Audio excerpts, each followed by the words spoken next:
All right, everyone, welcome back. Coast to Coast podcast, making sure everything's going because last week we did a podcast and it never got posted because yours truly over here did not record the sound properly. So basically, it was me talking, visuals of Tori talking, and no audio from his side. That was my bad. So we wasted about a good hour and a half. One of our longest episodes. One of our longest episodes. We went through all the trade deadline predictions and stuff like that. So we're gonna go through it again today. We're gonna go back to it so that we can do a segment on it. So we're on episode 42, and there's gonna be no 41. I went over this. I'm not gonna go too much into depth, but basically we numbered 29 twice, so we're skipping 41, going straight to 42. And we're here. Thanks for doing this again with me, Mr. Tori. Of course, yeah. It's actually better because we're a little bit closer to the trade deadline. And I know that even you had asked maybe we split it up so we can put a little bit more time into each category. And I kind of wanted to do it all at the same time so we had the same material to go with on all of the moving parts. Because once you start talking about trades, once one moving part moves, everything can shift on a dime to something completely different. And one example of that would be St. Louis. I know last week we talked about potentially St. Louis picking up a goalie or adding some depth defenseman or something like that. And now a week later, we know, okay, yeah, they're probably actually maybe selling or holding more than anything else. So a week changes things. So it's going to be partly new conversation. But at the same time, it'll be interesting. But before we get to that, there's some stuff that's a little dated. I think we should just kind of quickly talk over some of the stuff from last week. And I don't really. And one of that was suspensions. There was the Mcdavid elbow. He was fined the maximum $5,000, which it is what it is. He is a repeat offender, so people have to remember that. There was a lot of chatter that I heard about how he's not a repeat offender, but if you actually look it up, he actually is a repeat offender, and he was fined the maximum last time. So if there's any kind of escalator clause or escalator suspension, whatever you want to call it, multiplier, whenever we get into the Wilson conversations or prior repeat offenders who get that multiplier, it's just kind of interesting how a star in that particular case in two silly moments has only received a fine and a fine and not anything beyond that. Exactly, and he's definitely getting a little bit of peripheral treatment in this circumstance, and I don't think it's kind of taken away from it, and it gets into that whole debate about something just popped up about like the stars don't get the peripheral treatment in certain aspects, and then they do get it in this aspect. Like when it comes to getting penalties, sometimes they don't draw it in proper ways. But I think at the end of the day, we both agree. We just want to see, no matter who it is, no matter what, we want the game to be consistent, and I think that's what's most fair to the fans too. After all. And I mean, I get the whole, you don't want to call everything because you don't want to always be on the power play. But what I'd say to combat that is like if you don't, if you know where the penalty line is and you don't cross it, you don't take penalties. Yeah. So if you have to be that much more mindful of your stick or your arms or your elbows or whatever, that's on the offender and not the person who receives the penalty, because that's who you're trying to protect, is the people. You're trying to protect everyone, right? No one's more important than another person, other than when you talk about merchandising and like marketing perspective, right? Yeah. So you would think that if there was any biases, it would be that way and not the opposite. But interesting enough. And then we had the Mackinnon incident where he threw the helmet at Connor Garland. I don't know if last week you said you hadn't got to see it yet. Have you since seen it? Honestly, I didn't go back and watch it. No. Okay. You should watch it afterwards. It's kind of it's funny. It's silly. It's not something you'll see very often. It's goofy. Yeah. Okay. It was stupid. It was dumb, but it was nothing crazy. Fine is fine. And he's not a repeat offender, so whatever. Yeah. I don't think, exactly. And then we also had Chandler Stevenson taking the 3-game suspension here. He's back now. He played his first game, so it's been a little bit since that, but it's kind of, I don't know. Not much else to talk about. Not much else to say about that. I think, isn't he a repeat offender as well? Stevenson? He was, I believe, yeah. Yeah, so 3 games, that makes sense. 1 game to 3 games or 2 games to 3 games, whatever it was. Mm-hmm. So I would assume if he does get another suspension, he'll probably be up in the 5, 6, 7 game range, depending what specifically it is. But yeah. Yeah, interestingly enough, we had our next topic on here from last week was the Canucks, and believe it or not, it wasn't because of their COVID outbreak, which is kind of surprising. But we just touched on that they did sign Demko to a 5-year deal, $25 million. It's a pretty big contract for a goalie considering they just let Markstrom go and all that. But I think he really plays into the future what they're trying to build here, and just goes to show that they trust this guy. I guess at least hold the net for 5 more years. That's a big commitment to a young goaltender. And I know I had mentioned from being in Toronto perspective, they had checked in the Leafs apparently had checked in on Demko several times. And me watching him in the minors, he's one of those goalies I've had lots of experience watching firsthand, who stands out at the AHL level, who's always like a top 3-star in each game because they're just that good at that level. If they didn't think he had this capability, they obviously probably would have traded him and retained Markstrom.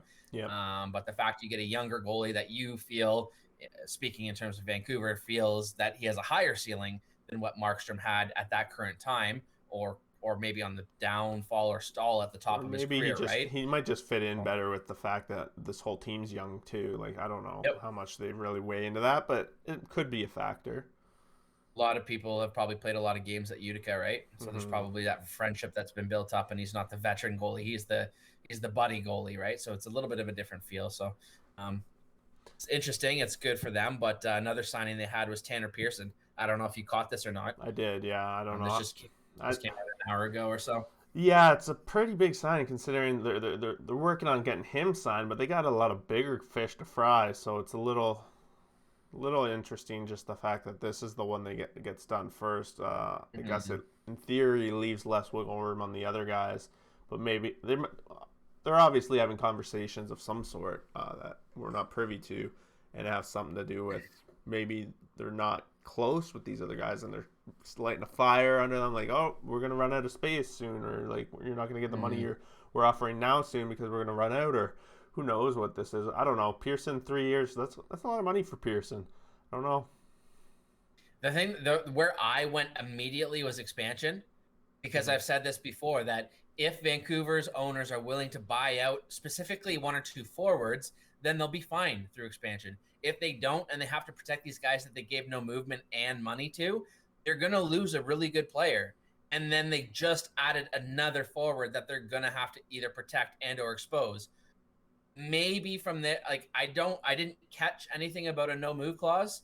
So if there's a no move clause, maybe it's them saying, here's an attractive asset, Seattle, kind of look over here and take this and ignore this thing over here. I'm gonna say if there's a no trade clause on this contract, it's a big mistake.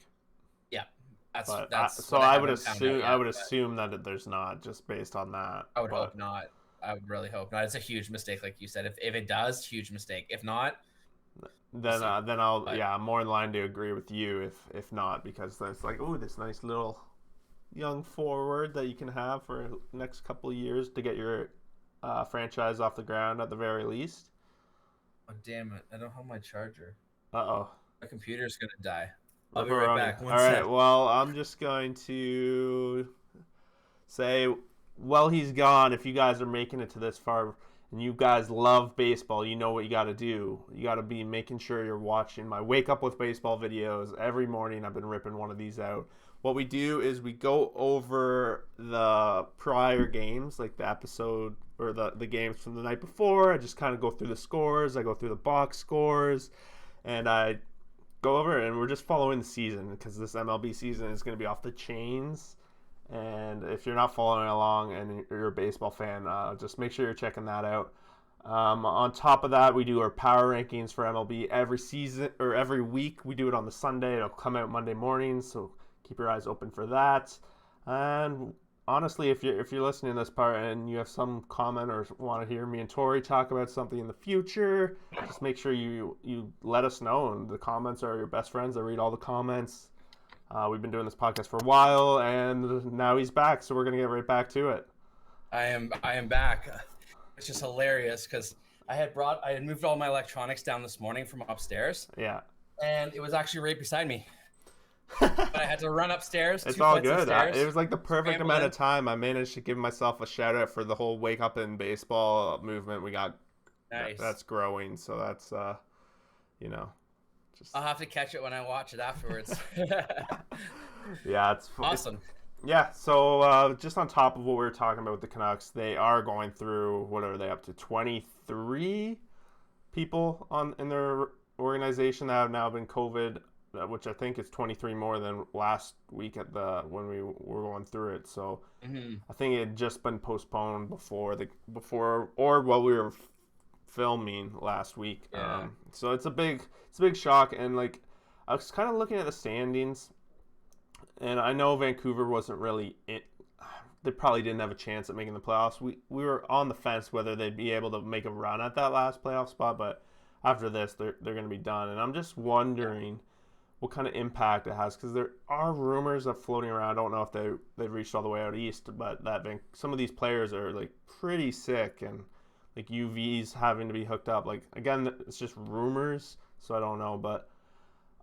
Yeah, from what I've heard is exactly that. There's a couple players who are really, really struggling, and there's a couple players who just it's like a bad flu. Yeah. They're fine, they're in good shape, so they'll be fine in a couple of days, but it's just kicking their butt while they're sick. Yeah. But So I was kind of I'm looking at it as like, because this is essentially the kind of outbreak that I think Dallas had at the very beginning of the season. So I was kind of mhm. looking at their season so far, and they've never really seemed to have been getting it going. So I'm wondering, like, now that I'm thinking about these teams, that all the teams have had pretty big outbreaks, like you put Buffalo in there, you put possibly New Jersey in there, like all these teams. Montreal to a small Yeah, degree. I'm more talking about like the 20. They're out of Yeah. action for, I guess, the one team that seems to have been able to hold it together through a big COVID outbreak. I would maybe say Minnesota, um, Yeah. but their time off the ice was definitely shorter than the rest. So just something to keep an Mhm. eye on. I don't know what the plan is for Canucks. They're just this, I think, was the first day today where they didn't have a new case pop up. So that's at least maybe they're at the tail end of it here. Yeah.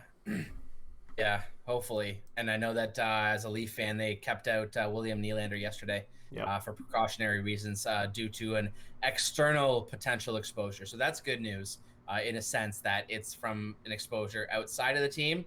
But the bad news is if it already got past the point of incubation or whatnot where it became an issue, Yep. it may have already got into the room, which we won't even know for probably by the time we record this podcast next week, right? So hopefully we're not talking about that Yeah, from what I because that will be a different gathered, conversation, yeah, from right? what Because I they're the top of the gathered, division. they're the reason why this one was different than the Canucks, and because that was the question for everyone is, well, that's basically how the Canucks one started. We had Adam Gaudette have that same situation as Mhm. Nylander. He had practice. The Leafs had the practice, but apparently they talked to medical professionals or medical whatever, and due to the incubation period, yada yada yada, it's okay to Mhm. go. So, like you said, we'll And see. that's the thing. I called it out a couple times in our chat group, just saying the night before Gaudette got tested positive, he fought Logan Stanley, and then Logan Stanley went and played a back to back with the Leafs, and in both games he ended up in a pretty, I'll say, serious scrum in terms of Leaf standards. But to the point of where Stanley was basically right on top of Matthews' back both times, like bear hugging him within, Yeah, you know, a couple inches of his face. So like, had Gaudette passed it during a fight, either by his hands somehow or getting close in the bear hug at the end or falling to the ice together, whatever, that could easily skip, and then you know what boom. I mean. And that's Yeah, that's then that's that's the the thing end to of the worry North about. Division for as we know it, Exactly. right? And I Yeah, don't think the NHL would stop. I think they would carry on. I think it's pretty clear at this point that there's no stopping this season from ending. They're going to conclude if they can, even if some teams. It's like March Madness. March Madness. Didn't they have to kick 3 or 4 teams I think out because so. they just had to leave? I don't I'm know. not a basketball Yeah, me Madness either. fan, but Yeah, I yeah. thought I heard about that. But still. All right, let's talk about this. It's our favorite. It's becoming my favorite segment. Talking about which coach will be fired next. Uh, I think I had two on the list. Now we might possibly have a third. Maybe. Things have kind of changed for Alain Vigneault. He was the top of my list since and last week when we actually recorded this for the first time. They had again lost a huge game where they let in like 8 goals. So I thought Mhm. the end was near, but they somewhat turned around. And I think for us, the most part, there was the debate of whether, no matter how bad a coach is doing at this point, will most teams wait for just until the end of the season because it's too Mhm. much hoops, too much paperwork probably to get it done right now, right? Mm-hmm.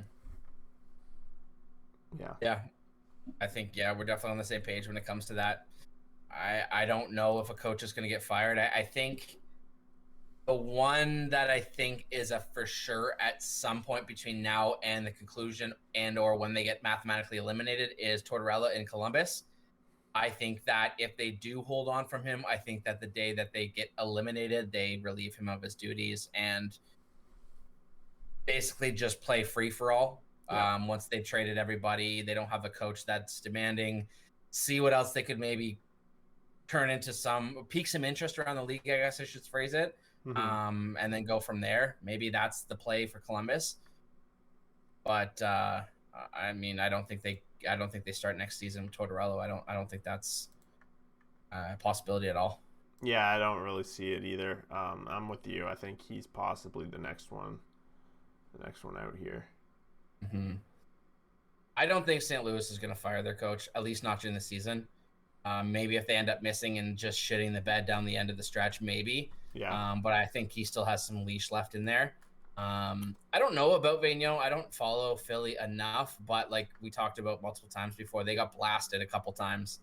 It's kind of embarrassing when that happens, and part of it I think is because of Hart. Hart needs to get his confidence back and stuff like that. He's still eligible to go to the minors, right? But you don't really want to expose him to that after the travel and whatnot, the standards he's been accustomed to over the last 2 years. Yeah. I don't think he'd take that demotion well, even though I think mentally it's what he needs. Very possible. I totally agree. But I don't know. We'll see. I think the expectation in Philly was playoffs. They have struggled on defense injuries and stuff like that. So maybe they'll use it as a scapegoat, COVID shortened season scapegoat, and maybe give them a chance to rebound next year, get the full thing.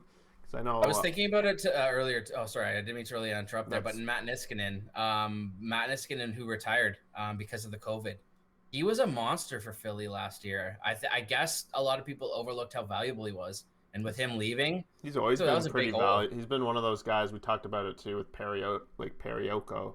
He was one of those guys that's just super solid in fantasy. Mm-hmm. Just as that like second pairing defenseman, solid defender. Yeah, very block underrated shots, hits, on will fight Washington if he needs to. Too. Yeah, Washington and Pittsburgh. Wasn't he also on Pittsburgh as well? Yeah, for a short period there. Also Dallas, I think, for a short period. But yeah, it's good defenseman. So I know they plugged that hole with Eric Gustafsson, who's not the same type of player. And I think that was really big for them, especially when they had some young defense. So I don't know if you can put that on the coach, I guess is my main point with that. But yeah, if we talk about Columbus, the one other thing we add here is Patrick Laine. We both have him in our other pools, and I know we've talked a couple times about dropping him or not. But I think once it comes to first week of playoffs, if Tortorella's still there, I think I gotta move off on that. What do you think? Yeah, I'm getting to that point. My playoffs are about to start, and he's by far the worst performing player on my team week after week. So he's gonna soon. I'm not gonna have a choice. The choice. A good game's like 6 shots and a hit. Yeah, it's like a good game if he even gets to that much. Yeah, so yeah. It's unfortunate just the way they deployed him, but I think we both just agree that he's probably not even going to stay in Columbus at this point. He's an RFA. He could sign an offer sheet. And there's so much talk.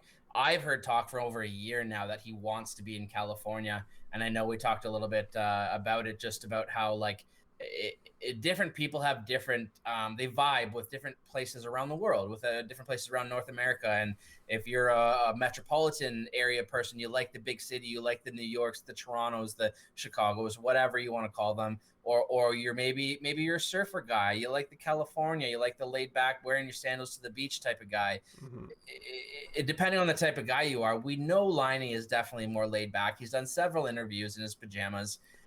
He's just a chill dude. Like he needs to be comfortable, and I feel like that's the biggest challenge he's facing right now. Is that for the first time in his life, he hasn't been the golden boy, so to speak. He's not been the sniper, the scorer that's always on every power play. He's the guy that now somebody wants him to be something else. And he's kind of like, I'm not comfortable doing that. I'm better at this. Why would I do that? And I think that's what's going on there. And unless they change that, it's like the whole vicious circle, right? What comes first, the chicken or the egg? Are they going to fire torts and make Columbus an attractive spot and retain him, or are they not? They're going to piss him off and make him so out of tune with being in Columbus that he just says, like, I'm out. Sign me 1 year. Like, I'm going to California. Trade me or don't. And then Columbus has no value in him. If he says I'm going to one or two teams, you're not getting anything back if that gets out. So it's true. This seems like a downward spiral situation, and I hope Kekalainen figures it out, because the first Finnish GM with this Finnish superstar, if he ruins this situation, not the player, not whatever, but if he strikes out in this situation here, that could be the end of his career. That could be the end of his tenure in the NHL. Yeah, so I think he's got to be very careful here. So good call. Yeah, definitely. It could be all part of the play as well with Torts, right? He could be scared if he fires Torts and whoever comes in, they shit the bed, and then now the target's on him, right? He still has that one bullet firing his coach. Yeah, he does that now. It's on him. Exactly. So maybe he waits until the off season, like we were talking about, because then the Laine disaster that unfolds, if there is one, can still, I don't know. Yeah. You lavish him and you talk sweet nothings to him, and you tell him he's amazing, and you try to make him want to be there, and you try to start fresh, we're turning the page, that kind of stuff. Maybe he buys it on a 1 or 2 year deal, but I think there's less than 2% chance that Laine takes more than a 2-year extension at this point to stay in Columbus. Maybe the 2 years, but beyond that, I don't see any case. Like, there's no way he's signing a 4 or 5 year, 6 year, 8 year deal. Well, he can't sign 8, but still. So, how does it work exactly? Like, he could, in theory, sign a 1 year deal, right? Yeah. So he, if I have this correct with his years, which I'm pretty sure I do, he's pending RFA, 1 year of ARB. So if you have however many years of ARBs is how many years you have from becoming an unrestricted free agent. Okay. So if you're an RFA with 1 year ARB, or 2 year ARBs, then that's how many years to free agency. So if he has a 1 year ARB, why wouldn't he say either, hey, I'm not signing with you at all, or I'll offer sheet somewhere else to a 1 year deal? No, we won't do that. Well, great. Okay, Anaheim or LA, who has the money, give me a 1 year offer sheet at $12 million. The other team will get their picks or whatever. And then after that 1 year, you can renegotiate. Okay. That makes sense. Or you could walk him to free agency if you sign the offer sheet for the 1 year deal, and then you're screwed. So if he has 2 years ARB, then obviously that changes it a little bit 1 year down the road, but still it's only 1 or 2 year ARB that he has max. So he's 2 years from unrestricted free agency at best. Okay. So it's short. It's not a long runway. So I'm a little bit worried, but we'll see. We'll see what Columbus has to do there. Yeah. Okay. Do you want to talk about these hat tricks and stuff, or? I mean, we could go over it quickly just because I did the research. I felt like there was hat tricks happening everywhere. So I was like, is it true that like there's this many hat tricks? And of course, Hockey Reference has this because what stat don't they have? But I just found out to see how many hat tricks they have, and 35 hat tricks. This was as of last week. So a couple more games to play. I don't know if there's still. There's been at least one. There's been at least one since the podcast that I know off. Two, I think. Off the top of my head. One of them is going to be in our upcoming segment, the 3 stars. Okay. Yeah, no, it's somebody. There's somebody else as well. I think there was 2 people since our last hat trick to have Hatties, if not more than that. But anyways, I think one was on the Rangers, if that's who I'm thinking about. Yeah, you're right. Panarin, yeah. Oh, okay. Oh, so we have both. My God. Whoops. Spoiler alert. Oh, well. That was just me guessing, me doing my investigation work off the top of my head. But yeah, basically I found out the ratios, and it was 35 hat tricks this year to 35 games played per league wide. And then last year it was 67 per 70, so almost 1 per 1. Yeah. The year before that was 97 per 82. So it was up a little bit. It looks like this year is more on pace to meet that standard than before. I just found it funny because I felt like there was a hat trick happening every night that I wanted to check into that. And just a little hot streak, I think, turns out. Yeah, I think so. But that also leads to some of these blowouts we've seen. Do you think there's more of them coming? Yeah, I think so. I think as these teams start playing each other more and more, because they're not used to playing each other this many times in such a short period of time. Like, sure, you might, back in the day, you'd play your interdivision 10 times on a season, but you'd also have all these other teams between. But now, like, in the North, you have 6 different teams you play against. kind of start finding their holes. You start finding the ways to take advantage of them. I think there's definitely something there. And I think personally, when I was watching Minnesota play last night against Colorado, they had some sort of, they just knew how to shoot on Grubauer. It looked like they found his weakness and they just exploited it. Maybe it's just a small sample. Maybe it's just lucky in that situation. But it looked like every goal, I think 6 of the 7 goals were high glove side. It's pretty bad, but interesting. Yeah, and that's why Colorado needs a goalie. Yeah, but we'll get to that later. Let's get on to the best segment of the week. Everybody's favorite segment, the 3 stars of the week. Hell yeah, let's do it. All right, you kick things off because you actually went first, and I was shocked, to be honest, that you didn't have some of the guys I put up. So I'll let you go. Yeah, when we recorded last week, I know we kind of said it was a bit of a weird week when no one really stood out. Yeah. But there was a couple candidates that were pretty good, but nothing like, special or elite that we had to talk about. I think a lot of things have changed in that short period of time. I think there's some people who've really had some big games against some big teams at the right time. So to lead it off, last week I also had a bit of a Leaf flavor. I do this week, but going to my goalie category, Peter Mrazek in Carolina. I know that I originally thought maybe he would be dealt just because I felt like Nedeljkovic had maybe taken the net. But after seeing his last 2 games, he's only given up 1 goals against, almost a 970 save percentage, 969 to be exact. I think this is massive for in the division. You already see Florida with all the injuries making some moves today, challenging Tampa Bay for the top spot. Carolina is injured as well, and they're right there as well. So the 3 of those teams are going to be huge down the stretch. Yeah, and it's going to be fun to watch them. Of those 3 teams, it's important for one to be the first place team. Otherwise, the second, third, you're going to be playing each other the first round. So getting that first place is a big deal in this division, I think. I think especially for Tampa, because Tampa's what I've talked about before. When you take a star player and put him and everyone takes a peg down, has to almost fill a new role on the fly. Yeah. Tampa Bay, if they have to face Carolina or Florida in round 1 with Kucherov coming back and having to feel that out, I all of a sudden don't think they're, not necessarily maybe not the favorite, but I don't think they're this like monster. I think that it's an even matchup and it's really anyone's game at that point, and that's a lot scarier than facing whoever could probably be 4th, whether it's that's the Dallas, Nashville, Columbus, right? Yeah. Right now it's Nashville, but it could go anyway.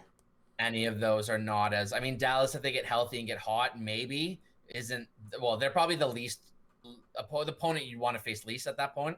Yeah. If they're healthy and hot, but yeah, I don't know. You want that number 1 spot for sure. Then I get to my Leaf flavor. To be honest, I couldn't pick between the 2. They're kind of co-stars, but at the same time, I had to go goalie for first star. So there's a second reason behind that, which I'll get to in a second. But second star would be Austin Matthews. He has 6 goals in his last 7. He has a goal in 6 of his last 7 games. So all but 1 in the last 7, he has scored a goal. 1 of them he scored 2. So he has 7 goals in 7 games, and 2 of them are game winners. As usual, he's amongst the leaders in shots on goal. On top of that, there's been some conversation with credible people who have either held votes in the past or who are known to have relationships with people who do have votes for some of the awards, are talking about potential Selke nominations for Matthews for defensive forward. I think there's a bit of an issue with penalties. He still takes a little bit too many penalties to probably actually ever be considered that, at least for this year. If he cuts those down moving forward, sure. But watching him on a day-to-day basis or night-to-night, game-to-game basis, like his ability to go from, oh crap, I just lost the puck, oh wait, no, I got it back again, is incredible. Like, it's almost like he's got a magnet or some sort of sorcerer's power sometimes when he's on the ice. Like, he knows where the puck's going, and it just like sticks to his stick. He's always in the right place, which that's what stars do. That's what the best players do, right?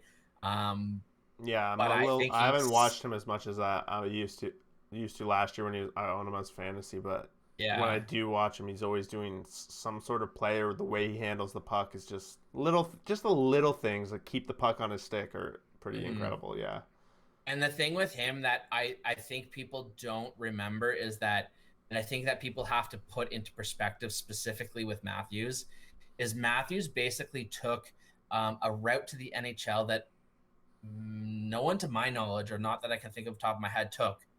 Like, he was a North American kid who went to Switzerland to play pro hockey because he was too good for anything he could find in North America. He had to go play with men, and because he did this, he went over and he played power play. He played 5-on-5. He started in the offensive zone. He didn't kill penalties. He didn't take faceoffs. He played on the wing.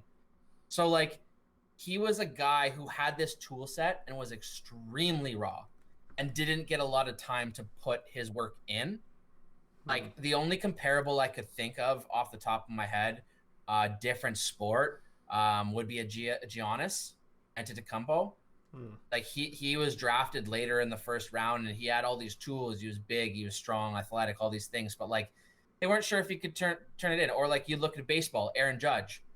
If people knew Aaron Judge could hit like that at 6'7", 260 pounds, whatever he is, he would have been a first round draft pick, right? So like, these different tools he players. And the thing with Matthews is that because he never had to back check, he never had to play against the other team's best centers, not players, centers, right? He's learning all of this in the NHL at a young age without his full man body against the best players in the world. Yeah. What I mean by this is his ceiling, I think, is a lot higher than people think it That's what I is. like to hear. Being a proud owner of some well-graded Matthews rookie cards that have gone up Yeah. 5x in value since I've gotten them, and only going up. So I love it. It's easy to say this, and it's kind of bittersweet in a sense. Actually, this guy and the next guy are bits bittersweet. Matt Sundin for me was an idol, almost in and out of hockey. Like, he Yeah. was my guy growing up. Um, Matthews is by far a better player than him, easily already, and that's saying something because I always thought Sundin was like on a pedestal. Above every other league, like, yeah, maybe like the McGillneys, the whatever guys who came in for a couple of years, Yeah. that's one thing. But like, stud guys, that was him. And for me, Matthews has already stepped over that. So it's just like, this guy's a beast. I think the sky's the limit. I'm a tad worried about his shoulder injuries because everyone's going to want to hit him. It's like Lindros, right? You're a big target. People going to want to take you down, right? There's no better way to make a name for yourself than to take Matthews out, right? Yeah. It's not the best way to look at it, but if you're that type of player, it's something. So, anyways, like, that's what I thought Matthews deserved it. I'm excited about the guy. I know I kind of went off on a bit of a tangent there, but I just wanted to get that out because I know a lot of people say like he's so amazing and stuff like that. Just think he might even be better. So Agreed. we'll see. I'm excited. I hope he never leaves Toronto, but that's a different conversation. My first star of the week is Jack Campbell, Soup from the Leafs as well. What I was hinting at there with the bittersweet moment is my favorite goalie of all time is Felix Potvin.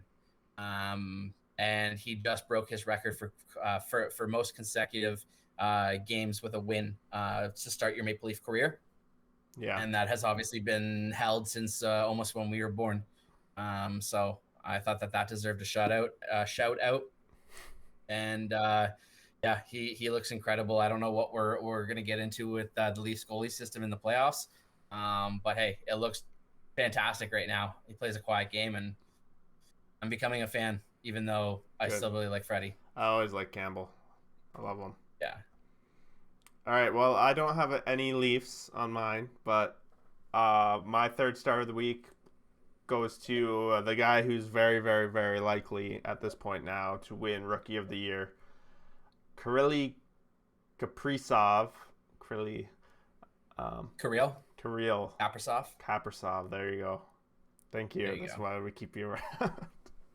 But anyway, he had 4 goals, 6 points over the past 4 games, and the Wild again. The Wild always seem to sneak into these 3 stars because they always seem to be putting together some good winning streaks, and rightfully so. They're pretty much secured a playoff spot in that division now. Everyone thought it was a 3-team race the whole way, but they had the wrong 3 at this point, with St. Louis really dropping out and Minnesota taking that role now.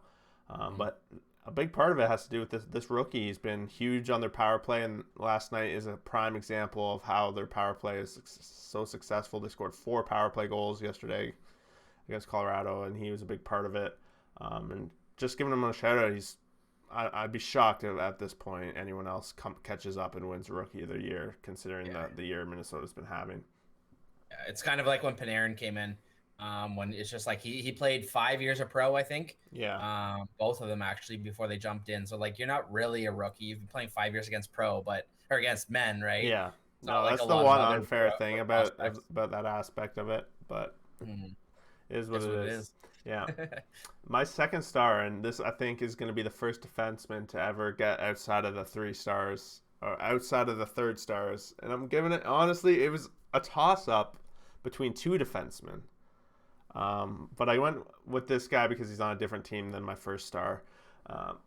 Jacob Chikrin from the Arizona Coyotes. And I wanted to give the Coyotes a little bit of a shout out too because they've turned it on and they're sitting pretty right now in the 4th playoff spot in that Western Division, taking it away from St. Louis at this point. And they're getting the job done, even though they blew a game last night. But Chikrin has 7 points in the past 3 games, and including a hat trick himself. So that was one of the guys we were talking about earlier who had a hat trick. And he's had a pretty great season for the Coyotes. He stepped up being that quarterback on the power play and getting the job done. He's probably one of the most underrated, at least at the beginning of the season, who turned out to be somewhat of a solid defenseman for a team. I didn't see it coming personally. Mm-hmm. And I find it incredible with Arizona, just next man up in net. I mean, first it was Kemper, and it was like, okay, Ranta. I mean, Ranta's a piece of glass, but still. And then now it's Aiden Hill. So, I mean, from an Arizona perspective, theoretically, you could trade both of those goalies for anything that's offered to you, if you're offered anything, and go with Aiden Hill and theoretically be exactly where you were anyways. Yeah. So that could cause another interesting aspect. But, yeah. For sure. And that leads me to my first star of the week. It's Artemi Panarin. 11 points in the past 4 games, so almost 3 points a game. The Rangers continuing to win games. They had won 3 out of the past 4 last week and 3 out of the past 4 again this week.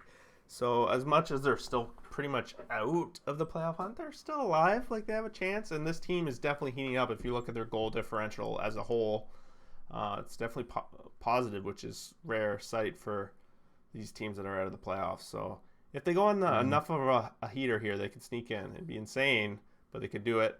But Panarin, 11 points, 4 games. I had to give it to him. And just also a shout out to his teammate, Adam Fox. 13 game point streak that man is on, which is pretty insane for a defenseman as well. So that was my other defenseman I wanted to give honorable mention to. And that's it. Yeah. Nice. Yeah. I guess if we're done with the 3 stars, we can move on to the next part that I know I get super excited and jacked about, and I could talk about literally all day. And that's just changes that I would do or we would do if we had control of the NHL. And I mean, obviously, sometimes you can get a little galaxy brain. Not you, but I'm just saying when you're talking about when people talk about like changes or philosophies or whatever. Yeah. But one thing that I would love to see on top of the 3-on-3 overtime. I mean, actually, I'll get to that in a sec because I skipped by one other thing I wanted to ask you. 3-on-3 overtime. One thing the question I saw is, has it accomplished what it was meant to do? I think so, yeah. Yeah.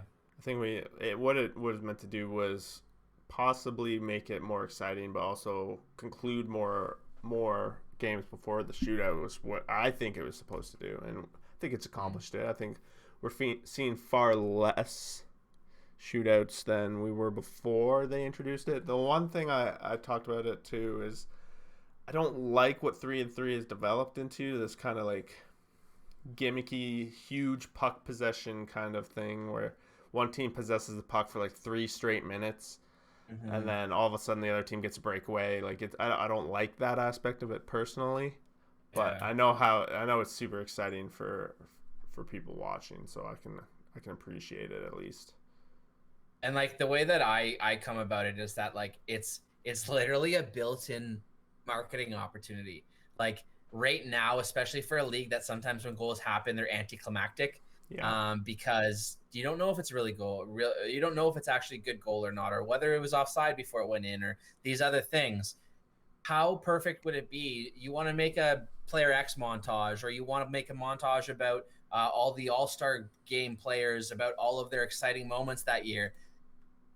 All the videos you'd have in overtime if it was 10 minutes of all the game Yeah. winners and all these things of people deciding the games instead of, oh, let's drop the puck at center and okay, he didn't score. Like, it's not, it gets the job done. I feel like there's a better way.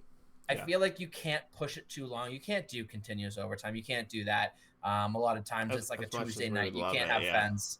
Yeah, as much as it would be amazing. And like what I feel or what I think they should do is change it to a 10-minute overtime instead of a 5-minute, because then I think it gets even more of those shootouts.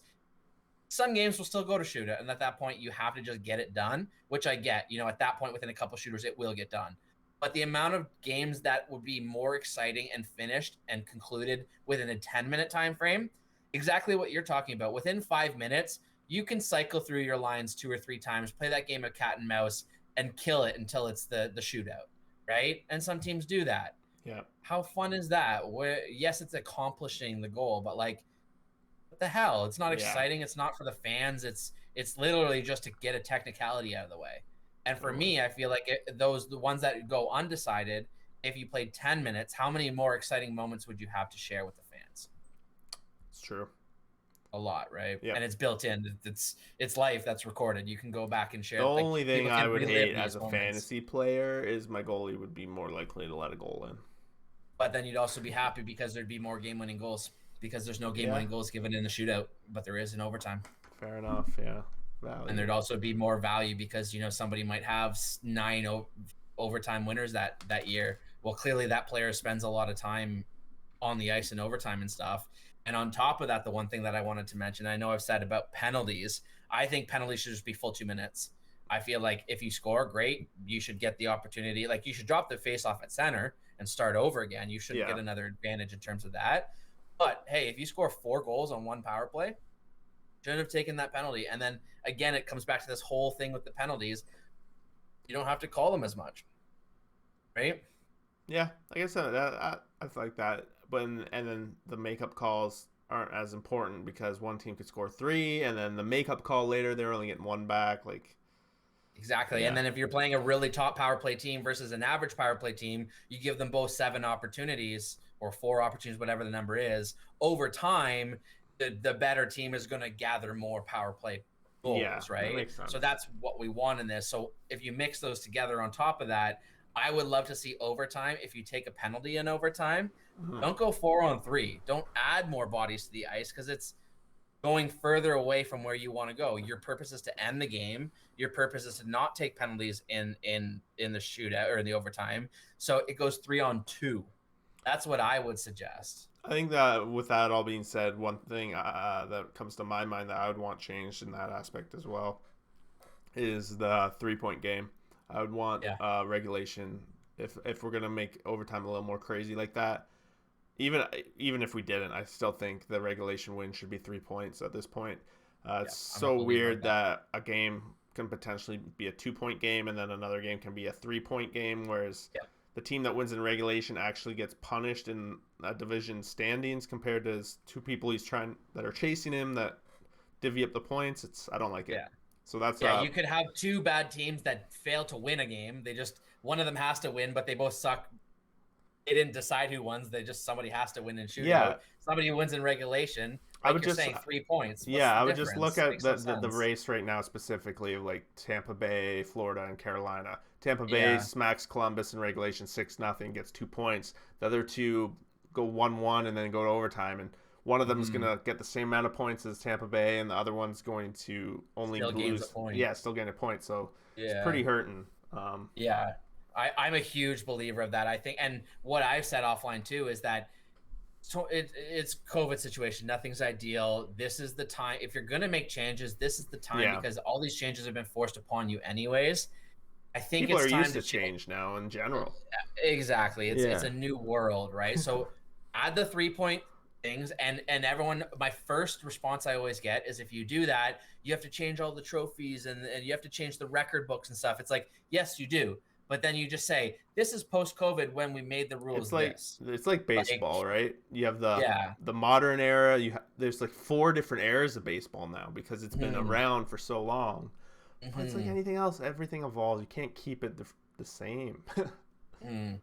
And I think that they have to continue to make Yeah, some changes. I But think so too. And I was listening to a podcast, and it was interesting because like it's an American podcast. They don't really understand hockey or anything, and they kind of said they gave props to the NHL in a way because this all stemmed from the baseball conversation about moving the All Star game, and they're like the NHL is like the one team that's kind of like staying out of the politics the most. Albeit I'm sure they didn't realize that they had that BLM thing and all that at the beginning, but for the mm-hmm. most part the NHL just stays out of it, and that could potentially, because it's such a heated issue in the states sometimes that these sports are getting involved in these things, and Mm-hmm. it's a chance for them to bring some fans in that are those kind of fans. I don't know if we necessarily want them or not, but It's uncomfortable conversations yeah, that have to be had,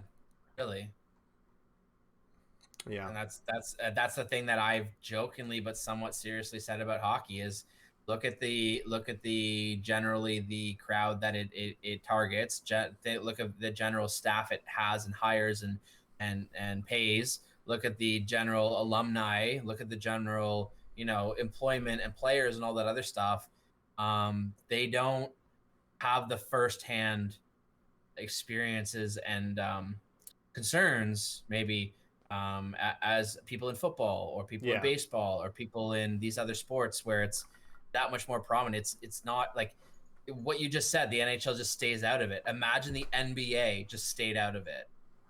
Yeah, and that's the point. Is that all It these other couldn't, ones have right? gotten involved and stuff, but I'm not gonna go too much into that. But just thought it Yeah, was somewhat yeah. interesting that the NHL was getting on the radar of people that would never otherwise be talking about it.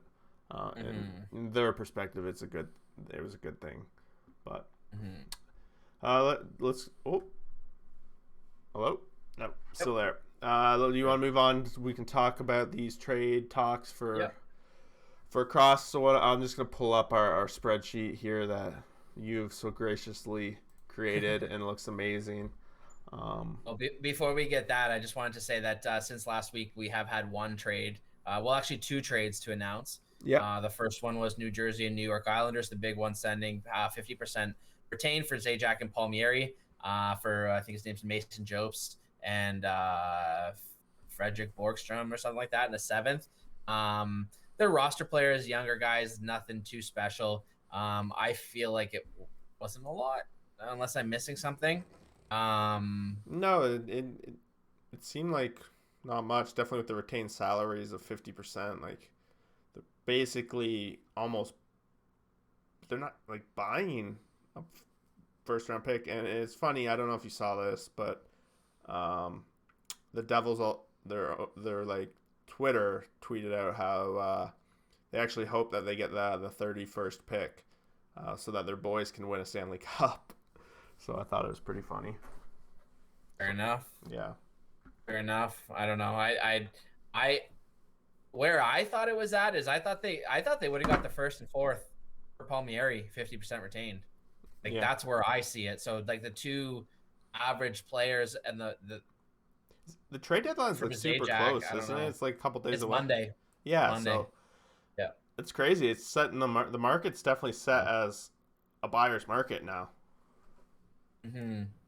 And I just realized that Borgstrom guy I said I'm mixing the two trades. That's the guy that went from Florida to Chicago, which leads me to the second trade between Florida and Chicago. Florida traded, what is it, Connolly, Bjorkstrom seventh, and Stillman, Corey Stillman, Corey Stillman, I think his name is, Yeah, for Lucas Walmark and Lucas Yanmark, two guys that Chicago just signed actually in this summer as free agents. I thought they were on 2-year deals, not 1-year deals. Maybe I'm wrong on that. Maybe they are pending free agents, but it's kind of strange that Florida picks up two guys that would have term, if that's the yeah, case. But it's funny because I said today in the chat group, I said this is a monster trade for Florida, I think it was Dylan was like, how this is what you consider monster. I was like, well, it's beyond the players because if you look at the trade in terms of assets, Florida traded two guys that they were not playing on a regular basis that were in and off or on and off their taxi squad Mm-hmm. for $4.5 million cap space for 2 years. So they cleared contract over not just this year, but next year as well, and got like two reliable players that they can just plug and play and just like they're not special, but they don't have to worry about them. Yeah, They I was just kind of go and they wondering. Like, play safe. I didn't look too much into the trade because to me, on from the name stuff, I was like, whatever. But now that when you put it that way, clearing up some space, maybe there's another domino to fall after this one. Improved the two lower guys on their taxi squad to better players that they like, and then they also got cap space, which allows them to make another move. So if you then take that move and bundle it all in the same trade, it's going to look It's amazing. funny because last week when we did this segment, when I failed to record it properly, is that you specifically called out that someone's going to be using Chicago to dump some salary along the way here. Yeah. So. And Chicago just whatever they got. They must like some of the players or one of the players, whatever's coming back. I don't know much about the two younger players they got back. I'm sure they like one of them. Yeah. Otherwise, they wouldn't have traded that probably. But yeah, it'll be interesting. I think Florida. I know that we've talked a little bit about Taylor Hall, and we'll get into that. But the two big teams now that have a lot of cap space due to injury and whatnot is Montreal and Florida. So there'll be two teams that are interesting to watch. But the last thing before we actually get into the trade talk is just the Seattle Kraken. Some people are forgetting that they're a thing now. Like they're able to make trades. They cannot acquire guys that are currently like playing because it would be unfair for that player to just go to a team and just like have his season over now. Yeah. But you can trade prospects that are playing in the future or future picks. So they couldn't necessarily announce the trades, but they could agree upon them now to be like, hey, I either will or won't take that guy in expansion, or like I'll in expansion I'll take this guy, so this spot will open up, so you can go get this guy now to fill the spot. Like, so they can get involved now. Yeah. So it'll be interesting starting now for the next few weeks into playoffs, into expansion, all that. Things are just gonna go bang, bang, bang, bang after one after another. It's gonna get fun. For sure. All right, let's get to the trade talk then. The trade talk, Tori's favorite. Let's do it. Yes, I all right, so as long as it's semi-legitimate, I can talk about it all day. Yeah, so I had this spreadsheet up for the last little bit here, and I'm just going to go over it real quick. Basically, we have the players on a number of teams broken down into goalies, defensemen, centers, wingers, how many years left on their contract, their cap hit, and then we have a section on the far right here, which teams we believe are buying at the trade deadline for that position, and then which ones are possibly selling at that position, right? Yep. Then you and I went through this separately on our own time of kind of what we think each player is going to do on this list. There might be some people that we've left off the list. If you see someone that you thought we should have talked about or whatnot, leave a comment below and let us know what you think. Or maybe we're out to lunch on some of these players and you want to call your shot on that one too. You're more than welcome to let us know about that. Absolutely. So let's start with goalies, I guess. Yeah, let's start with the goalies. You only had two traded, so why don't you kick things off? Yeah, so for me, I thought it was pretty much a slam dunk that Bernier is going to get traded somewhere. I have Pittsburgh and Colorado. Yeah, I have Pittsburgh and Colorado as like the two teams that are definitely they like need to get a goalie. They're both playoff teams, and this week is like a prime example of why they both need a goalie. Colorado, Grubauer has let in 11 goals in the past 2 games. Jari, he let in 4 goals in the first period earlier this week, and I know he's already let in a couple tonight. Yeah. Whoops, I just went off. I'm going off the wrong thing there. Got so used to it, I forgot I'm recording that screen. I just went to the fantasy page, but yeah, so Jari's. I just think Pittsburgh needs someone. They can't rely on Jari down the stretch. So Bernier is probably the best option for them. He's a veteran. He's been getting the beat down in Detroit quite a bit here. He's coming off a contract, so Detroit could get something in return. And the same kind of goes with Dubnyk, although I don't know if Dubnik's really going to be a guy that team's super interested in. But on Colorado, I believe that they think they can rely on Grubauer to carry the load. They just need Mm. him to have someone behind him so he doesn't Yeah. feel all the pressure on that. So that's kind of why I have them going with Dubnik. Yeah, that's a good call. And the funny thing is that when we talk about Bernier, I for the longest time thought, um, Colorado was a good fit as well. Same with Pittsburgh. And then something kind of came to my brain, and I was like, oh, I remember Jonathan Bernier played for Colorado. Remember that time a couple Yeah, years ago I when he was do. in Yeah, Colorado? yeah, And I was like, they chose to move on from him. We don't know whether or for what reason. Let's assume it was because of the combination of money and what they thought he could be, and not because of his height or anything like that we've talked about. And now it's new management. So maybe he's a guy that they look at it. He's like, hey, he's familiar with our team. He's been here. yeah. Maybe it's a smoother transition, or maybe it goes the other way, saying we've tried him here, we've had him here, we didn't love what we saw. I don't want to go down that avenue again. So that's what I stumbled upon. And I thought at that point, it's almost a 50-50 chance because we don't know that information. It could be either or just as easy, right? So I went with Yeah. Colorado because the familiarity thing, like, That makes sense. me, I've said, I didn't put that into consideration in my call. and me, I've said with goalies in the past, it's hard when they go into a new team, And right? you could also say, Familiarity might be yeah, valuable. Brian Burke has familiarity with him as well, so you could throw that in That's there true too. with the Pittsburgh That's option. true. I will add to I didn't put this on the list, but now that I see it and really give it some thought, is I really do think Boston is probably in the market too. Definitely with now Halak's been like kind of questionable. I know it's COVID related, but now they're kind of getting the taste of what their goalies are like without their two guys. So they might be looking for someone to just fill the shoes there too. Although I'm not sold that they're going to do that. Yeah, I mean, we'd have to know the medical reports or desires or whatever you want to call it on RASP, too, right? yeah. Like if the doctors are saying like it's gonna be a thing, you don't know for the rest of the year, you're probably gonna want to bring in a third option that's a safety net, especially like you said with Halak, somebody that if they're the third string, it's a good option. Yeah. But chances are, if you're at the third string, you're not in a good situation. But maybe he surprises you, Yeah. and that to me screams Dubnyk. He's a big guy. I just see him in Boston, where it's like it's the third string, like he's gonna suck, and then he comes up and he lets 3 goals in 2 games, kind of thing. You know what I mean? Like I just see it. I don't know why, but it makes sense to me. That's why I had him. I had him going to Boston. Makes sense. He definitely will be moved, in my opinion. The other guys I had on the list here, one of them is a little bit complex, and I've gone back and forth a million times on him. Is Antti Ranta. The guy's made of glass.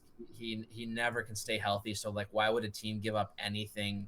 Yeah, that's why acquire I kind of him? thought that too. And I don't even think he's Yeah, coming and back to Arizona especially because they're so flooded. yeah, exactly. Like they don't. I think that they're unspending money on a guy that can't stay in their lineup either. I think they're just ready to just turn the page on that. And Yeah, and give somebody else honestly, another shot. I kind of thought too that Ranta did them the biggest favor in a way of being hurt when he was, because otherwise they'd always have this tough decision between him and Kemper when they're both healthy. Yeah, But that's a good call too, yeah. right? And then when I thought about that, I was like, is there a team out there that maybe wants to bring in a third goalie, make a bit of a trio that has high upside for when they maybe get in a situation where goalie A and B are not working, they still have somebody else to turn to? And to me, that screamed Pittsburgh, as they or Washington for that matter, where it's like, hey, if you trade a 5th or a 6th and get Ranta at 50% retained, he's a pending free agent anyways. Yeah. So like, if you don't trade him, you're getting nothing for him. And he's probably walking. So because if somebody gives you a 6th rounder to eat half of his contract, do it, right? And if it's Pittsburgh or Washington who add him as a 3 and he never plays a game, who cares? Maybe it's a conditional 6 based on the fact he plays. Yeah, I guess games I don't know. I'm like not that, too familiar with his injury situation to even long list. Pardon? Long list. Long list. I meant I'm not even trying to be funny. Like long list. Yeah. Probably about 9 major injuries. Also on this list, the one guy that does probably scream a lot of interest, may possibly, is Linus Ullmark. We talked deeply about him before, but he's that guy. Has 1 year left after this year, but you're quite convinced, and you convinced me after me listening to you that there's not a chance he's staying in Buffalo because I guess they tried to re-sign him or tried to sign him up for longer. He said no, so maybe they can get more for him now while he's still got that extra year. It's kind of possibly like a Jack Campbell situation, like when LA traded Campbell last year, he still had that extra year to go still. So maybe a team in that kind of situation. Too. Yeah, now it's interesting because now we got, even since last week, we have some developing goalie situations. Specifically, that they come to mind again is Montreal. Like Carey Price now is out and not traveling, not expected to play the next couple games. Like, who knows what's going on there? So there's potentially other teams entering the market now that might be looking for this. Who knows? I mean, some of these guys on the list, I mean, basically the only guys on the list that I think could potentially be moved that are worth substantial amounts are probably Kemper and Ullmark. The rest of them are worth probably more to the teams they're currently on than anything they can get in the market anyways. Yeah. Like a James Reimer or Mrazek, something like that. Yeah. For all we know, it's probably going to be like Ullmark, Bernier, and Dubnyk. Like those might be the only three that get moved. But I don't see a future in Buffalo for Ullmark. He wanted the contract to walk him to free agency. And he's putting up good numbers in Buffalo. I think it's him saying, like, trade me. Like, yeah, and they're riding him right now, so who knows what if they're just trying to showcase him for the right case. Who knows? Yeah, and everybody jokes nobody performs in Buffalo and everyone sucks in Buffalo. Well, he's performing, playing well in front of whatever happens to be going on in front of him. So, like, I mean, I don't really watch the game, so I don't know how bad it is, whatever, but they seem to be on a better track now. But even then, like, you see his saves, he's always up at the 33, 34, 35 save mark. Like, he's always in games. So yeah. I think he's got value. As a Leaf fan, I'd love to pick him up and then move forward with Campbell and Ullmark. I just don't see Buffalo trading him interdivision and then seeing him light them up for X amount of time. Yeah, for sure. But yeah, I think that's pretty much on the good for goalies for now. Yeah, let's do some defensemen. This one's always was my hardest one to figure out was defenseman because it's hard for me to realize what some defensemen's value is for certain kinds of teams, et cetera, et cetera. Mm-hmm. I mean, like, I'm always kind of following, like, almost on a day-to-day basis, kind of what the trade talk and smoke, so to speak, is, and listening to, like, the people who know more than we do. Yeah. Try to read between the leaves, or the lines, anyways, whatever, of what they say. And when they speak with purpose. So if you can kind of decode their talk, you can get information out of them. You just have to know what you're hearing. Yeah. And with that being said, there's a lot of guys on this list who have term left that I think are going to be really valuable assets once expansion is done or prior to expansion to move around if those teams have 3 or 4 defense, depending how many they want to keep. I was a little bit hopeful, I think, on some of the moves that I predicted, but a lot of the moves that I predicted are on teams that may actually end up heating up and be in the race themselves, and they're no longer available. So, I mean, you had one, Vatanen going to Islanders. Yeah, which I must say I was bang on that the Islanders and the Devils were going to make a deal. I just had the wrong position. Yeah. Yeah, exactly. Maybe they still circle back around. Who knows, right? I doubt that. So, I don't know. I think for me, I was going through the list, and for the most part, I just couldn't come up with, like the unrestricted free agents didn't speak to me as being valuable enough for any of these playoff teams to move. And then figuring out, which one when one moves. The only one that's kind of jumping out to me now that I said hold was Seth Jones. I'm wondering if what's going on there because they're not going to be able to keep Seth Jones, Werenski, all those guys down the stretch. And how this is going, I don't know if they're gonna if he wants to re-sign there. Seth Jones is a competitor. We know that he's one of the hardest competitors in the league. Yeah, so he's been on Columbus. He's going to stick around watching all these other people leave Columbus. That's what I'm saying. So there's some value in him. We saw, like I said, with LA last year, they were really trading guys that had a couple years left, and it was their defensemen like over the past couple of years they did with Muzzin, Martinez, and that. So I'm wondering if it's Columbus's turn to kind of be that guy. As maybe they got to trade one of their goalies with one term left, and now they got to trade Jones possibly if they get the right return. Mm-hmm. Jones would be an amazing addition to a team that was willing to pay for him. I don't think he's traded at the deadline, but I think he's almost a slam dunk traded in the summer if he doesn't resign. Like Columbus has got to be like, you're signing this paper or we're trading you. Like it's A or B. There's no let's play out the season and see, because you get hurt, then you lose Seth Jones. It's so tough though, because we talked about it too with their GM, how he's kind of like, this is like possibly his only chance if he screws this up. So like he might just go down with the burning ship and not trade.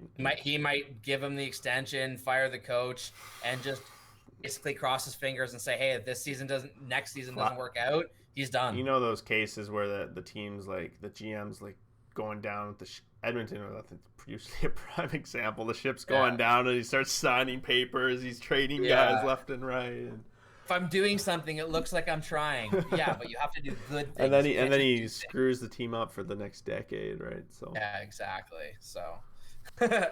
I'll let you talk about some of these defensemen, because I didn't have a whole lot. I think that the defenseman market is the most interesting to me.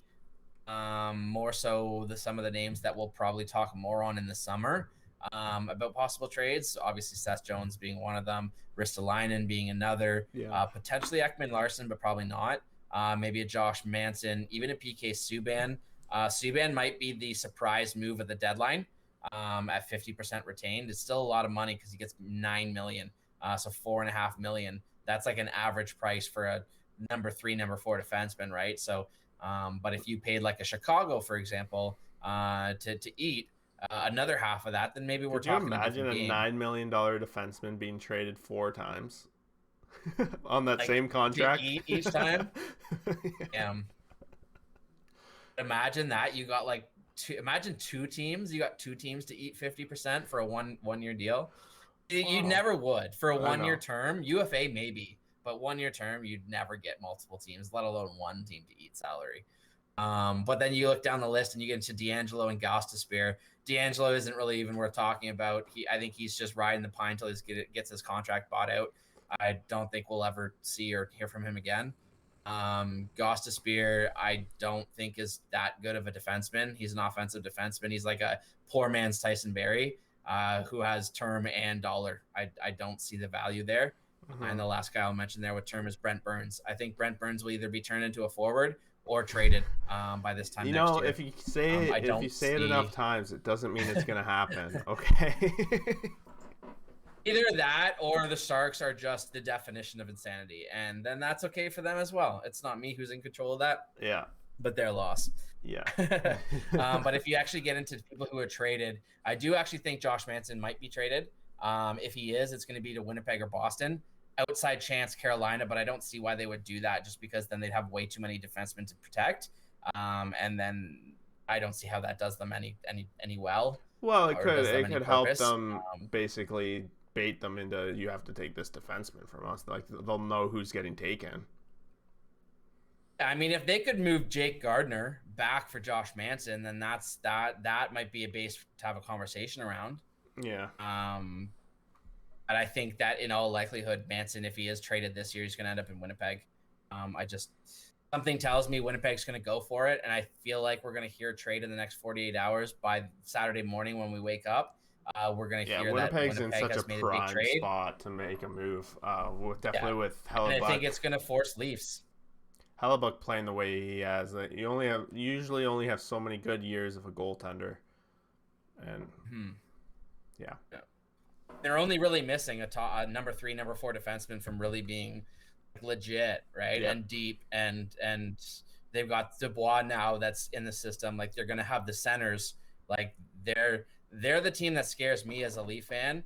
I know that there's talk in Toronto about we've been kicking their ass in regular season, so like, who cares if we've made them in the playoffs? I'm like, isn't that a little cocky for us being Leaf fans watching the Ottawa Senators kick our ass all year, every year in the regular season, yet we always beat them in the playoffs? So quick to forget, right? Yeah. So I think if Winnipeg makes the move, it's going to force the Leafs to make a move. I think the Leafs need a defenseman, but I don't think that they can get the what type of guy that they need. And if Winnipeg does that, that's not good for them. But I think Florida's going to grab a defenseman. I think that they kind of have the free reign at who they want in terms of who gets money, because anybody who has money, they can take them outright. So they could probably give them a better return before they even talk about retaining money from teams who are kind of in a pinch. So I think Florida's probably going to pick out one of the best defensemen left on the market as well. Who knows? Maybe they even get in the Manson market, but I haven't heard them connected at all there. So Tampa Bay, I'm expecting to make a move for a 5'6" defenseman. Maybe somebody who has a tendency like Demers to have played his best hockey in playoffs before. Yeah. He's pending free agent. He's a guy I've always liked. I've always kind of played with him on NHL, and he's one of those guys that like plays better as a skill set than the actual player himself. So he's a good skater. He's a smart player. He's good with his stick. He blocks some shots. Almost kind of what we were talking about with Niskanen. Almost like a poor man's Niskanen. I always get stuck with him when I do an expansion draft team. He's always one of the players I end up getting on my team. Yeah. So it makes sense. Ristolainen, probably summer move. Savard is another guy on the market. Alexiak potentially as well, if Dallas falls out, which I'm not so sure yet. But that's also a situation I'd be mindful of, because I think Dallas could be one of those teams that trades him with almost like a handshake agreement to come back in the summer kind of thing. He's already left and come back to Dallas twice before. So I wouldn't be surprised to see it again. Who else did I have here? Vatanen and Kulikov, lower end defensemen, guys who always seem to be in the rumor mill, guys who always seem to like their skill set. Kulikov's tall and lanky and wouldn't mind punching in the face. Vatanen's kind of more of a skater and a passer and guy who can kind of help you on the power play. So depending on what teams need those guys, they'll be in the market. I had Minnesota and Carolina. I think both of those teams are going to add that kind of level of defenseman. Just a guy who can give them ice time and they can depend on, but nothing that they have to be like, on my first power play or first penalty kill, nothing like that. Yeah. And then I had. Sorry, I was just going to say that one thing I don't know if I see Arizona being, I know this is backtracking. I don't know if I see them being sellers at this point. Yeah. That's the thing, right? If they're not sellers, that changes the game as well, because they've got those 3 pending free agents, and it'd be very Arizona of them to get back in the playoff race, not trade them, and then do nothing and or miss the playoffs, and then have everyone walk away on them, and then have even further no assets. So I think Arizona needs to bite the bullet and say, it doesn't matter what we might be able to do because we're not winning the cup. Maybe we go 1 round, maybe we go 2 rounds, but we need to pull almost like what St. Louis has been doing when they traded Shattenkirk, when they traded Stasny. They were in the thick of the playoff race. Like, if you still make it, great. You're probably going to win the same amount of games as you would if you kept the players. Take the assets, especially in the situation you're in. But the last guy I had here is Jamie Benn. He's just a Berkey type guy to me. I feel like Pittsburgh's going to grab some sort of physical fighting force defenseman, somebody who can plug in. I don't see him moving anywhere, especially now with the COVID situation. That's true too. That's a good call. But yeah, no, I like that. You're definitely a little more in depth on that than I am. I follow this stuff all the time. So. But that's why we just balance each other. That's what makes this the best NHL podcast, coast to coast in the world. Exactly, in the world. Let's go on to centers then. Because centers, we really don't have a lot to talk about. And one of them's already been on the move. One of them was... Yeah, one of them, Travis Zajac, was moved. You actually predicted Pittsburgh, which was close. I thought that he didn't have a lot of value, but it was smart. I think you said that to me, how Lou picked up a winger and a center who play together, who have familiarity with each other. So that was probably a smart move as well. Yeah, I just always think about Vegas in that situation, how they got Marchessault and Riley Smith from Florida together, and that's been one of the cornerstone lines for them for the past 3 years. Those two have been on a line since Florida, so their chemistry is carried over. And if they put Zajac and Palmieri, that pretty much just put them together, and they should have the chemistry right out of the gate.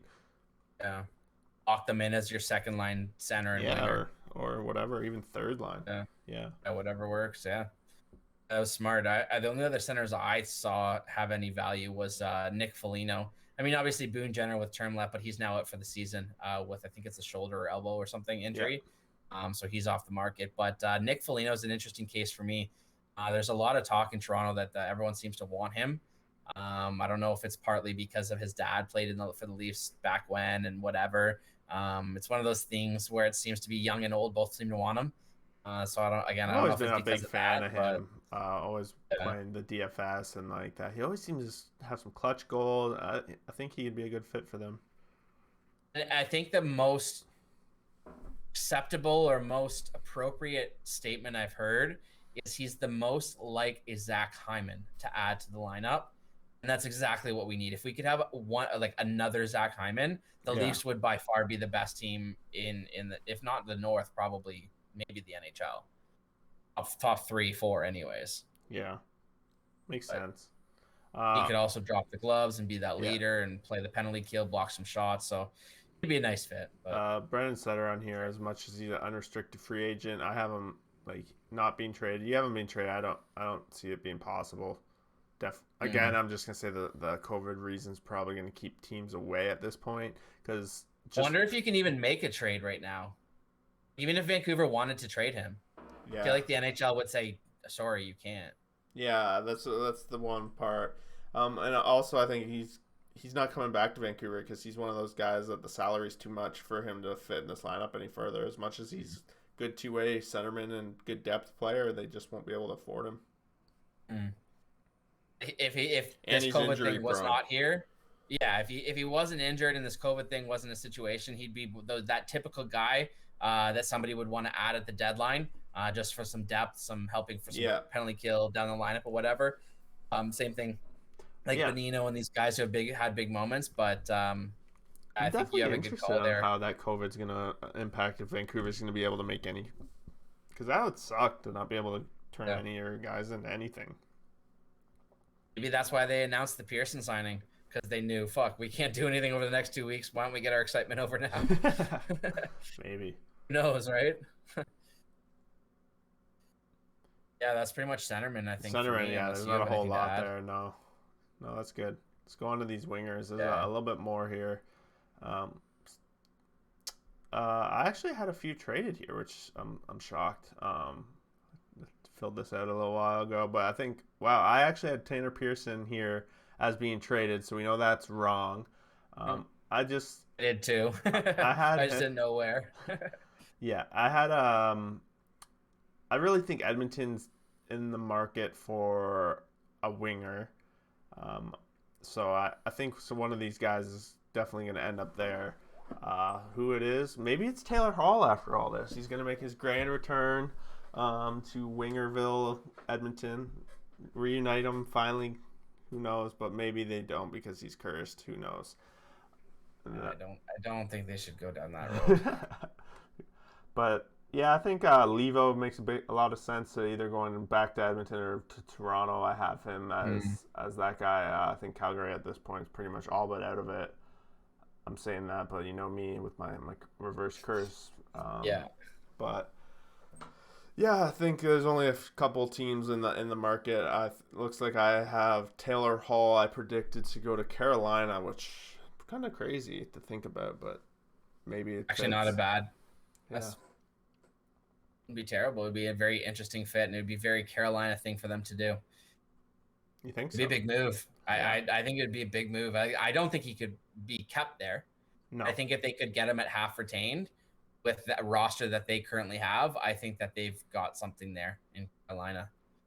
Agreed. Whether they go down that avenue, I'm not They sure. need some added But firepower for this division that they're in. So I think they need to get a middle six forward and a lower end defenseman to be in the same category as Florida when healthy and Tampa. yeah, But no, there's some guys again here that will probably spend more time in the summer, like Goudreau, and I'm a big fan of Lawson Krause out of Arizona, but I don't think he's going to be moved. Same with Connor Garland. There's been a lot of talk with him, but him being an RFA, teams having issues protecting forwards, I don't think he's moved until in the offseason, and then that's when Arizona probably gets their return on him. Same with like a guy with like Raquel.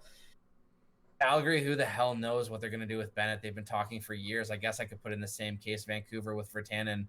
I feel like I've been hearing those two have been gonna be traded for like the last 7 years or some shit. yeah. But Virtanen's they an never have. interesting case for sure.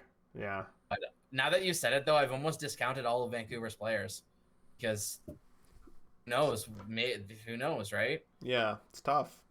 Yeah. It sucks for them Um, because it puts them in a crappy situation. it really does, especially if they could get assets that they're basically just not able to because of some other rule that they had no control over that was also not affecting other teams. Yeah. I'd listen to that gripe. Can't do anything about it, but I'd listen to that and I'd give that substance. Yep, definitely. um, Mantha is probably another guy who gets moved in the summer. I really like the Levo option. I like that you predicted Toronto. I think that would be a fantastic fit. I always was a huge fan. Some of my buddies and I watched him for the Marlies before he got up to the Leafs, and we were fans of him as well. Just one of those guys. He works hard, and if you piss him off, he'll fight you if he needs to. Um, It'd be interesting. he'd be a good ad. He's definitely due to get a little bit of a boost in salary, I think, for next year after all the work I he's been think putting so. in on. It's not going to be much, but it's going to be something above that. He'll be a millionaire hopefully by next Yeah, year. probably 9.95, maybe one if the right team likes him. If he has a good playoff performance, definitely one. Yeah, he's got to get the $1 million threshold, right? So, Mhm. who else we got on here? Paul Murray, we've Bobby already Ryan. touched. Bobby Ryan, I Yeah. think someone might take a run on him too. Who did Mm. I predict? Tampa We Bay. both put we both put Tampa Bay, which is funny. It would be a very Tampa Bay-esque move for them to add Ryan.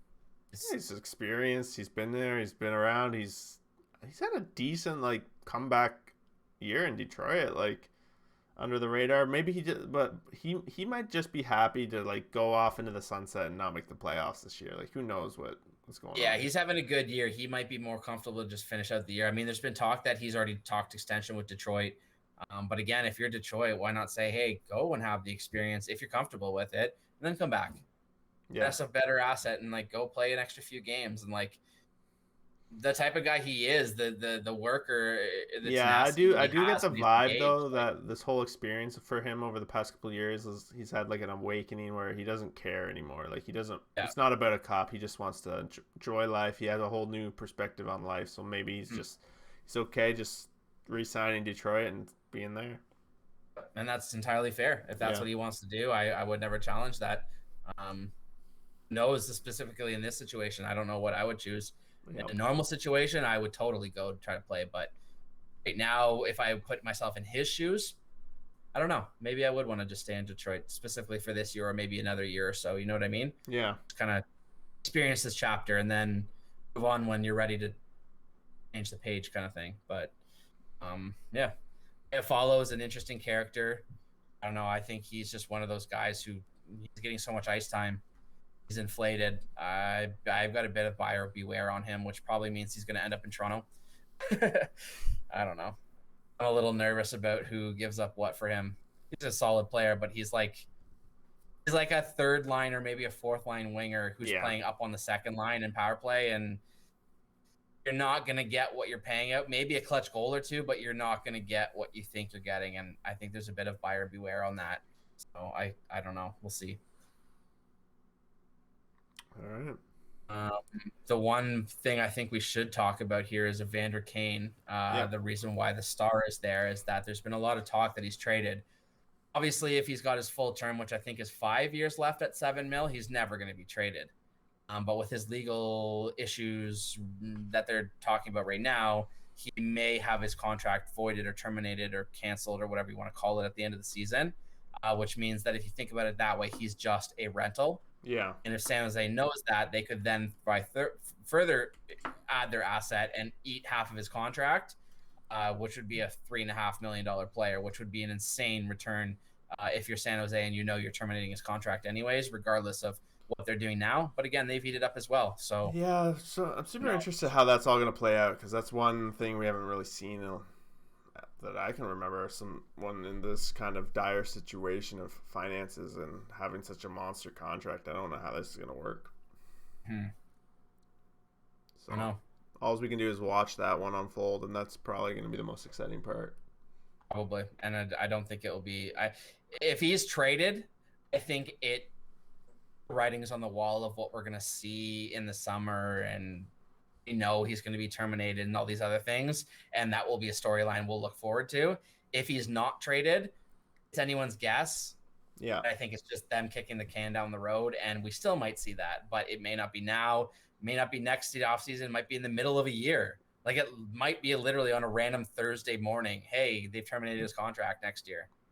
Yeah. Right? Like we don't know, so it should be interesting. Yep. But I guess the last one, don't really need to touch on the Vancouver Canucks, but the last one here, I know we chatted a little bit about last week, was Patrick Marleau.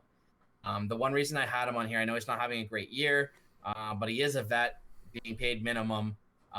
He's also only at this point 20 something, I think, games back of breaking the record. Today on the radio, they said it's basically all but guaranteed he's traded. Really? To who? When you say I mean, that, that's one. When they said that, that's the first thing I thought of is if it's all but guaranteed he's traded, doesn't that suggest that San Jose's decided they're selling? If that suggests San Jose's selling, doesn't that give us clues that maybe they think other things on other stuff? But like it took me down that road, and somebody from San Jose suggested he'd be moved no matter what. I'm trying to think. Kind of like, sent off some bells. The most, maybe like I wouldn't be surprised if he ends up somewhere in Canada. To be honest, again, it's my first one comes to mind is actually, even though the Leafs make sense because of Thornton and they have that repertoire and they've been there before. Edmonton's another one of those ones that might land him. I could see Marleau in Carolina too, a team like that. Yeah, where he just like fills a depth, hole, quietly goes out and just yeah. plays. Yeah, I could see maybe a spot like that. Maybe back to Pittsburgh. Maybe to a Washington would even maybe make sense. Yeah. Just any of these veteran teams, right? Where he can just literally be the last forward on the roster, or maybe even thrown as the next guy in the taxi squad to come up to fill the first hole. Yep. In that role for $700,000 with his experience, I think he could do a lot worse. Yeah, Probably better, but you could probably do a lot worse. I think just having his aura and his presence on a playoff team is enough. You pay $700,000 or even in the room. Yeah, exactly. You pay the money just for him to show up to the dressing room and show them how to get ready for a playoff game.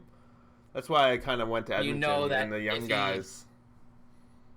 But Carolina makes sense too. What you said with the familiarity with Toronto, like I think that would be a very low cost, low risk, high reward move, where you trade literally anybody on your taxi squad that you don't think you might need in the playoffs. So just player X that's expiring, just a body to go back. Yeah. And then you trade them a conditional seventh. I just think Toronto already has too many Marleaus on their team. That's why the only reason I don't see them getting another one. They do, but they're younger, unexperienced, unproven Marleaus. No, I'm talking like Joe Thornton, Jason Spezza.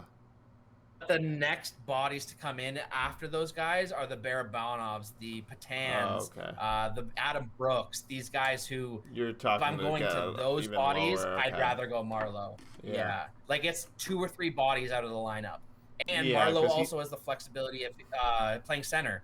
He can take a draw on a penalty kill if you need to, or late in the game if somebody's in the box or something like that. So I don't know. Again, you could do better, but you could also do worse. So I wouldn't be upset with it. Yeah. Okay. Well, we got, 5 days? 4 days even? And then we'll know. Monday at 12 or something, I think is the deadline. Cool. I'm glad we got to rip through it all again. You'll know everyone by the time you hear names. They'll be like, oh, we talked about that guy. Yeah, we talked about that guy. But, all right, let's just wrap this up. It was a good podcast. Next week we'll be, I guess, going through the sheet again, essentially, but of everybody that went, and maybe it might be time that we start looking at this playoff picture again on a weekly basis. Things are starting to heat up. Our last predictions for the regular season before we actually get to talking playoffs, which is fast approaching. How many games do we have left? In the season, about 16 for most teams. Yeah. So it's getting there. A couple weeks, 3 weeks. Yeah. Weeks? No, about a month and a bit. Yeah. I think the first playoff games are assuming everything starts on time, I think it's like May 14th is the first game. Yeah. So, crazy. 5 weeks away. Yep. All right. Man.